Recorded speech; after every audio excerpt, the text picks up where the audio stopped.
ചരിത്രങ്ങൾ പറഞ്ഞത് അവരെന്നെ കണ്ടെത്തി ഓരോ പ്രസന്റ് ചെയ്യുന്ന സംഗതികൾ ഇവരെന്ത് ചെയ്യും സ്റ്റോറാക്കി വെച്ചിട്ട് പുള്ളി കഥയെ പറയാൻ ഒരു സംഭവം പുള്ളി യുഎസ് ആയിട്ടാണ് പുള്ളിക്ക് എപ്പോഴും യുഎസ് ആയിട്ടാണ് 2007 കാരണം പുള്ളി ആദ്യം എടുക്കാൻ പോയത് 2001 2001 എടുക്കാൻ പോയപ്പോൾ ഇയാള് ചെന്നൈയിൽ പോയപ്പോൾ അന്നാണ് ഈ വേൾഡ് ട്രേഡ് സെന്റർ ചെയ്യണ സമയം അന്ന് അങ്ങനെ ക്യാൻസൽ ആയി വേൾഡ് ട്രേഡ് സെന്റർ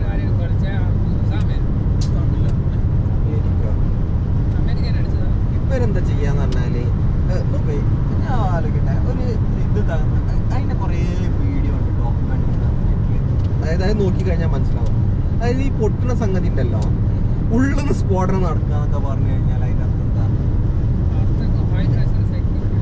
അതാണ് ഹൈ പ്രഷർ സെക്യൂരിറ്റി ഉള്ള സ്ഥലത്ത് എങ്ങനെയാണ് ഒരു ഫ്ലൈറ്റ് ഇടിച്ച് കയറ്റാൻ കഴിയുന്നത്?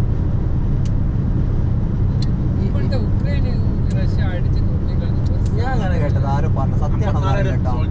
ഈ യുക്രൈനൊക്കെ ഉണ്ടല്ലോ, യുക്രൈനിലേക്ക് കുറെ സംഗതികൾ കയറ്റി കൊടുക്കുന്നുണ്ടല്ലോ, അതൊക്കെ പരീക്ഷണ സംഗതികളൊക്കെ ക്ഷമിച്ചിട്ടുണ്ട്. കളിക്കരുത് പറഞ്ഞിട്ട് പിന്നെ അമേരിക്ക വാലടിപ്പിച്ചിട്ട് കളിച്ചതാണ്.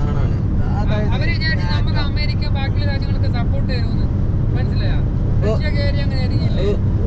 ഞാൻ അങ്ങനത്തെ സംഗതികളൊക്കെ പോയിന്റ് ആയിട്ട് നോട്ട് ചെയ്യും. അതായത് ബൈഡൻ പറയാം റഷ്യ തൊട്ട് കഴിഞ്ഞാൽ തിരിച്ചടി എന്തായാലും നേരിടുന്ന അടുത്ത ആഴ്ച റഷ്യാനോട് പറഞ്ഞ് നമ്മള് ലോക രാജ്യങ്ങളൊക്കെ ബഹിഷ്കരിക്കും. ഇവരൊക്കെ ലോക സാമ്പത്തിക ശക്തി റഷ്യ രണ്ടാമതാ. ചൈന രണ്ടാമത് പറയണെങ്കിലും ചൈനയെക്കാളും സാമ്പത്തിക റഷ്യക്കുണ്ട്. റഷ്യക്ക് അറിയാം വേൾഡ് രാജ്യങ്ങളൊക്കെ നമ്മളെ ലോക്ക് ചെയ്യുന്നു. സാമ്പത്തിക പിന്നെ ഫുഡ് ഐറ്റംസ് മറ്റേതൊക്കെ ഉപരോധം അറിയാം. അവരതൊക്കെ കണക്കൂട്ടിട്ട് അവര് കളിച്ചിട്ടുണ്ട്. സ്റ്റോർ ചെയ്ത് ഉപരോധം നടത്തിക്കുന്ന ഉപരോധം നടത്തി ആർക്കാ പെട്ടതെന്ന് അറിയോ? യു കെ പെട്ട്. പിന്നെ ഇപ്പൊ കാനഡ ഒക്കെ വലിയ പറയുന്നുണ്ട്. നമ്മള് കാനഡ പെട്ടു. കാനഡ പെട്രോളിന് എന്താ വിലയാ? അത് മാത്രല്ല ഇപ്പൊ ഇന്ത്യ ഒന്ന് അനങ്ങാണ്ടിരിക്കുന്നത് എന്തുകൊണ്ടാ? ഇന്ത്യക്ക് മെയിൻ വരുമാനം വരുന്നത് എണ്ണമല അതുമല. റഷ്യക്കും ഇന്ത്യ പിന്നെ സോഫ്റ്റ് ആയിട്ടാ ആ ഇന്ത്യത്തെ അയാൾ പറഞ്ഞു എനിക്ക് ഭയങ്കര ഇഷ്ടപ്പെട്ട്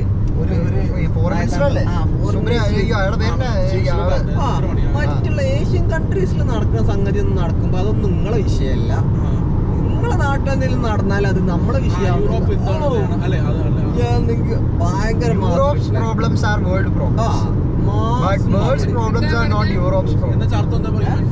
യൂറോപ്പിന്റെ പ്രശ്നങ്ങൾ ലോകത്തിന്റെ എന്തെങ്കിലും പ്രശ്നം നടന്നാൽ ഇപ്പൊ ഇയാളെന്താ പറയാ ചോദിച്ചത് റിപ്പോർട്ടർ.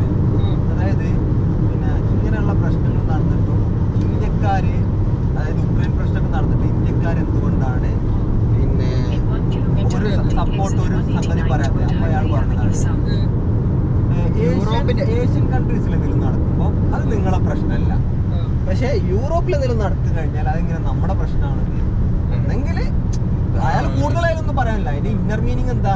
ഒന്നെങ്കിൽ എല്ലാ കാര്യങ്ങളും അല്ല ഒന്നായിട്ട് ഗ്ലോബൽ ആയിട്ട് ഒരു പ്രശ്നം വരുമ്പോ എല്ലാരും അഡ്രസ് ചെയ്യുക, ഇല്ലെങ്കിൽ മിണ്ടാതെക്കുക ഉള്ളൂ. അല്ലാതെ ഓരോ പ്രശ്നങ്ങൾ നമ്മള് യൂറോപ്പിലെ എന്തെങ്കിലും പ്രശ്നം വന്നു കഴിഞ്ഞാൽ അത് മൊത്തം ലോകത്തിന്റെ ബാധിച്ച പ്രശ്നമായിട്ട് ഇവരും കാണും.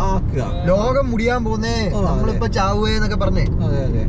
ഇത് യുക്രൈൻ റഷ്യ യുദ്ധം വന്നു കഴിഞ്ഞാല് ഇന്ത്യക്ക് നമുക്കൊരു വില ഇല്ലെങ്കിലും ലോകത്തിന്റെ അതെന്നാ മിലിറ്ററി പവറാണ്, സാമ്പത്തിക ശക്തി. ഇന്ത്യ ഇപ്പൊ 4ാം സ്ഥാനത്താണ്. ലോകത്തിൽ 198 രാജ്യങ്ങളില് 4ാം സ്ഥാനത്താണ് സൈനിക ശക്തി. ആദ്യ US, രണ്ടാമത് റഷ്യ, മൂന്നാമത് ചൈന, നാലാമത് ഇന്ത്യ. ഒന്നാമതാണ് ഇന്ത്യക്ക് നേവിയില്. ഓൾ ഓവർ നോക്കുമ്പോ 4ാം സ്ഥാനം. നേവിയിൽ ഇന്ത്യയാണ് നമ്പർ 1 ലോകത്തില്. നേവിയിൽ US എല്ലാത്തിലും US നേവിയിലുള്ള ഏതോ ഒരു സെഷനിൽ ഇന്ത്യ ഉണ്ട്. ആർമിയിലായിരിക്കും. ആർമിയിൽ നമ്പേഴ്സ് അല്ല. ഇന്ത്യക്ക് പിന്നെ ആണവായുധം കൂടുതലുണ്ട്. നോക്കിയിട്ടാണ് സൈനിക ശക്തി നോക്കുക. ആണവായുധം സൈനിക ശക്തി. അതെന്താ വേറൊരു സംഭവം ഉണ്ട്. നമ്മുടെ പൊക്രാൻ ടെസ്റ്റ് ഇല്ലേ? അപ്പോ ഈ ആദ്യത്തെ അണുബോംബ് കണ്ടുപിടിച്ചത് US ആണല്ലോ. അത് കഴിഞ്ഞിട്ട് ഹിരോഷിമ നാഗസാക്കിയിൽ ഉപയോഗിച്ച് അല്ല പൊട്ടിച്ച് കഴിഞ്ഞിട്ട് ഈ ലോകത്തിലെ പ്രധാനപ്പെട്ട ഞാനിപ്പോ മനസ്സിലാക്കിയെടുത്തോളാം. ഇപ്പൊ എന്തൊക്കെ പറഞ്ഞു നരേന്ദ്രമോദി പ്രൈം മിനിസ്റ്റർ അതാ പറഞ്ഞേ മിലിറ്ററി ശക്തി. അല്ല അങ്ങനെ മിലിറ്ററി ശക്തിപരമായിട്ട് വേൾഡ് റിലേഷൻഷിപ്പില് അതായത് അയാൾ ക്രിയേറ്റ് ചെയ്തിട്ടുണ്ട്. പക്ഷെ നാട്ടിലെ സാമ്പത്തിക ശക്തി കുറഞ്ഞു വരികയാണ്. ഇല്ല ഞാൻ പറയട്ടെ, നമ്മള് ഇന്ത്യയെ താമസിക്കാതെ ഇന്ത്യയുടെ പുറത്ത് നിന്ന് നോക്കുമ്പോൾ ഉള്ള ഒരു കാഴ്ചയും ഇന്ത്യക്ക് ഉള്ളിലുള്ള കാഴ്ചയും ഡിഫറെന്റ് ആണ്. അത് നമുക്ക് എപ്പോഴും നമുക്ക് അങ്ങനെ തന്നെ ഫീൽ എനിക്കിപ്പോ പറയാം മെയിനായിട്ട് പറഞ്ഞപ്പോൾ ഈ മണിപ്പൂരിൽ ഇൻസിഡന്റ് വന്നിട്ട് അവന്മാരൊക്കെ ഇപ്പൊ തന്നെ ഇന്ത്യയുടെ പ്രശ്നം എന്താ പറയുക, ഇന്ത്യയിൽ ഓരോ സ്റ്റേറ്റിലും ഓരോ പാർട്ടിയും ഓരോ കൾച്ചറും. അപ്പോ ഒരു കാര്യം കൊണ്ടുവന്നു കഴിഞ്ഞാൽ അത് മൊത്തത്തിൽ കൊണ്ടുവരാനെന്നൊക്കെ പറഞ്ഞാൽ എല്ലാ ചടങ്ങാ. ഓരോരുത്തർക്കും ഓരോരുത്തർക്ക് അവരുടെ അഭിപ്രായങ്ങളും കാര്യങ്ങളും ഒക്കെ പറഞ്ഞു വരുമ്പോഴത്തേക്ക് കൺട്രോൾ ചെയ്യാൻ ബുദ്ധിമുട്ടാണ്.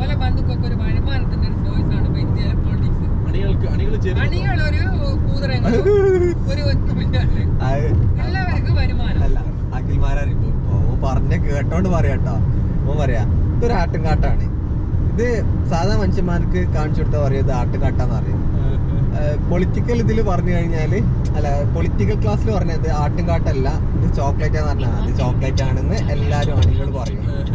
ഇനി കുറച്ചും കൂടെ ഗാഢമായ അണികളാണെങ്കിൽ അടുത്ത് തിന്നും ചെയ്യും ചോക്ലേറ്റ് ആന്ന് വിചാരിച്ചിട്ട്.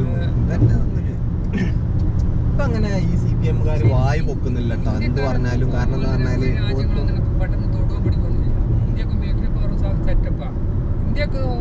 റഷ്യ ഭയങ്കര ഫ്രണ്ട്സാ. അതെ, ഇന്ത്യനെ ഇപ്പോ ഏത് രാജ്യങ്ങൾ ആക്രമിക്കണം ഫസ്റ്റ് സപ്പോർട്ട് കൊടുക്കുക.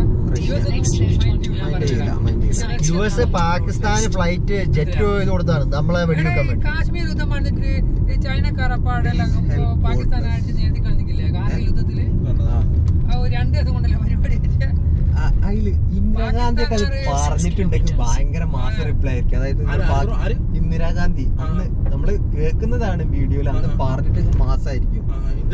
ഇന്ദിരാഗാന്ധി പറഞ്ഞ, അതായത് അവിടെ US ഫോൺ കോൾ വന്നല്ലോ, എന്നിട്ട് പറഞ്ഞ് പാകിസ്ഥാനെതിരെയുള്ളത് യുദ്ധം നിർത്തിയിട്ടില്ലെങ്കിൽ നമ്മൾ ഇതാക്കും പറഞ്ഞു. അപ്പൊ ഇന്ദിരാഗാന്ധി പറഞ്ഞാണല്ലോ, പറഞ്ഞോ ഇല്ലെന്നുള്ള അറിയില്ല കേട്ടോ, വീഡിയോയിൽ വരുന്നതാണ്. നിങ്ങൾക്ക് കപ്പൽ അയക്കാതിരിക്കാം, പക്ഷെ ഇന്ത്യൻ ബോർഡർ കടന്നതിന് ശേഷം അതെന്താ അവിടെ നിന്ന് തീരുമാനിക്കുന്നത് അത് ഞങ്ങൾ നോക്കിക്കോളാം. അതായത് ഇന്ത്യൻ ബോർഡർ കഴിഞ്ഞ് നമ്മൾ പിടിച്ചെടുത്തു കഴിഞ്ഞാൽ പിന്നെ അത് വിട്ടു തരണോ ഇല്ലേ എന്നുള്ളത് നമ്മളെ ഇഷ്ടമാണ്. അതൊക്കെ മാസ് ഡയലോഗ് അല്ല, പക്ഷെ അത് പറഞ്ഞോ ഇല്ല എന്നുള്ളതൊന്നും അറിയില്ല കേട്ടോ. ചൈന ഇന്ത്യനെ തൊടൂല, വേറെ രാജ്യം ഇന്ത്യയെ തൊടൂല. ചൈനക്ക് തൊടാൻ പറ്റും, ചൈനക്ക് തൊടാൻ പറ്റുവാണെങ്കിൽ ചൈന ഇപ്പൊ അരുണാചൽ പ്രദേശത്തിൽ നോയഞ്ഞു കഴിഞ്ഞ് കുറെ കളിക്കുന്നത് അവര് തൊടൂല. അതായത് ഇന്ത്യക്ക് സമീപ പ്രദേശത്തുള്ള ചൈനക്കാർക്ക് എതിരെ എല്ലാ രാജ്യത്തും ദേശീയുണ്ട് ഉള്ളില്. മനസ്സിലായ ചൈനേനെ അധിക രാജ്യക്ക് ഇഷ്ടമല്ല, പക്ഷെ ഇന്ത്യക്ക് ബാക്ക് സപ്പോർട്ട് ഉണ്ട്. റഷ്യ പിന്നെ US. ചൈനയുടെ കാര്യമാകുമ്പോ US നമ്മളെ കൂടെ വെക്കും. ചൈനക്കാർ ഒരു ഒറ്റപ്പെട്ട ആൾക്കാർക്ക് ഇഷ്ടമില്ല അവര്. അപ്പൊ ഈ ഇന്ത്യക്ക് ശരിക്കും പറഞ്ഞ യുദ്ധമൊക്കെ നടന്ന റഷ്യനെ സപ്പോർട്ട് മാത്രം മതി, വേൾഡ് ഒറ്റ രാജ്യവും വേണ്ട. എനിക്ക് പുട്ടിനെ ഭയങ്കര ഇഷ്ടമാണ്, കാരണം ഭയങ്കര കോൺഫിഡൻസ് ആണ്. അയാൾ കമാൻഡ് ഒന്നും വരുന്നത് പണ്ടത്തെ അയാള്